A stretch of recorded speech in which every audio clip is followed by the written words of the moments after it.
Bapak, Ibu, dan saudara-saudara yang dikasihi oleh Tuhan, kiranya rahmat kasih kemurahan Tuhan senantiasa menyertai saudara-saudara sekalian. Saat ini saya mengajak dalam program Resapi di hari ini, kita sejenak mengarahkan hati untuk membaca serta merenungkan firman Tuhan. Oleh sebab itu, mari kita mempersiapkan hati kita di dalam doa. Bapa yang maha baik, Bapa yang maha kasih, kami anak-anak-Mu datang bersimpuh di dekat-Mu, mengarahkan hati serta pikiran dan telinga kami untuk menerima pengajaran-Mu. Terangilah hati kami dengan Roh-Mu yang kudus, karena kami siap untuk mendengar sabda kebenaran-Mu. Amin. Saudara, firman Tuhan yang kita baca di saat kita bersama menyiapkan hati menyambut Minggu Advent yang keempat, diambil dari Injil Lukas pasal yang ketiga ayat 3 sampai dengan yang ke-6. Injil Lukas pasal yang ketiga ayat 3 sampai dengan yang ke-6 demikian.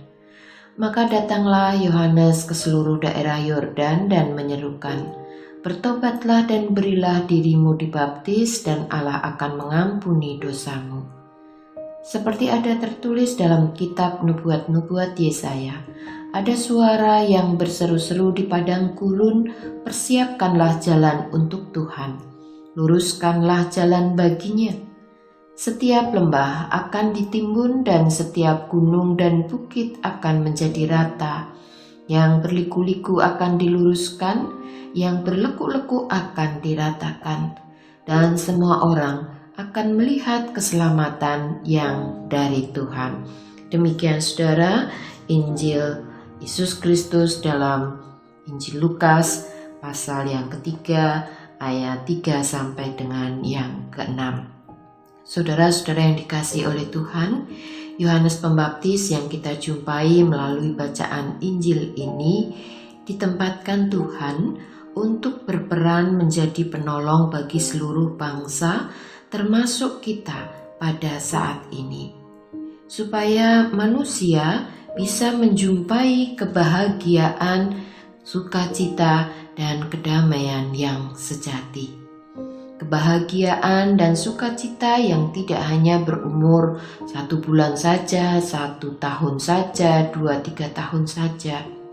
Juga bukan kebahagiaan atau sukacita yang bergantung pada hal-hal yang bisa habis, bisa hilang, yang hanya sementara waktu, melainkan kebahagiaan dan sukacita yang sejati, karena selalu membuat manusia menerima hidup yang terus diperbaharui. Terlebih, kebahagiaan dan sukacita ini tidak akan hanya dirasakan sendiri, tetapi sukacita yang diberitakan oleh Yohanes Pembaptis ini adalah sukacita yang akan mengalir untuk membangun kehidupan bersama. Adapun cara untuk mendapatkan kebahagiaan dan sukacita ini diajarkan oleh Yohanes Pembaptis di ayat 3b. "Bertobatlah dan berilah dirimu dibaptis dan Allah akan mengampuni dosamu." Yohanes Pembaptis mengajak supaya manusia mengarahkan hidupnya untuk diperbaharui melalui cara bertobat, mengakhiri cara hidupnya yang lama.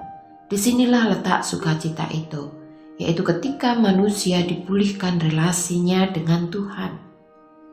Karya yang memulihkan ini juga akan menggerakkan setiap kita untuk berperan menjadi penolong sesama, supaya kita juga mendapatkan sukacita yang sejati.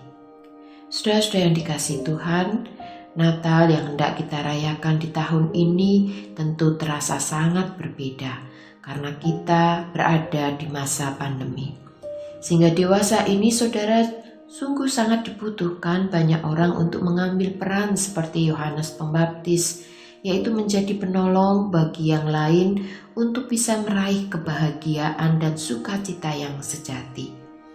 Upaya menjadi penolong itu dapat kita wujudkan dalam macam-macam keterlibatan orang percaya di dalam kehidupan dimanapun mereka berada. membawa sukacita baik di dalam kata maupun pertobatan. Inilah panggilan yang kita terima di masa kita menanti merayakan hari kedatangan Tuhan Yesus Kristus. Tuhan memberkati. Amin.